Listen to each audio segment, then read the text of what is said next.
Kawan-kawan, pernah kamu mendengar satu pepatah yang berbunyi, orang yang tamak selalu rugi seperti anjing dengan main-main. Salam sejahtera dan semua Selamat datang kepada semua. Sebelum saya melangkah lebih jauh lagi, biarlah saya memperkenalkan diri terlebih dahulu. Nama saya Lucu Buding. Saya merupakan seorang murid tahun 3. Saya bersekolah di SCKC Hunbin. Hari ini saya berbesar hati ingin berkongsi bicara sebuah buku yang bertajuk Tikus dan Musang. Kawan-kawan, seekor tikus yang kelaparan cuba mencuri masuk ke dalam sebuah batu jago. Walaupun lubang batu itu kecil, tikus berusaha sekuat tenaga untuk memasukinya. Tikus pun berjaya dan apalagi terus memakan jagung dengan rakusnya.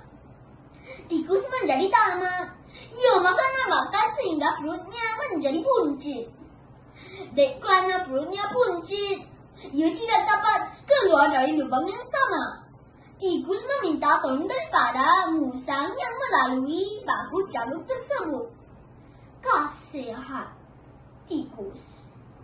Musang hanya membantu.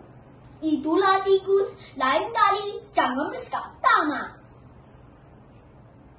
Beringatlah akhirnya diri sendiri yang sengsara. Kawan-kawan, walaupun cerita ini nampak santai, namun ia syarat dengan pembelajaran yang berguna. Buku ini ditulis dalam dua bahasa, yaitu bahasa Melayu dan bahasa Inggris.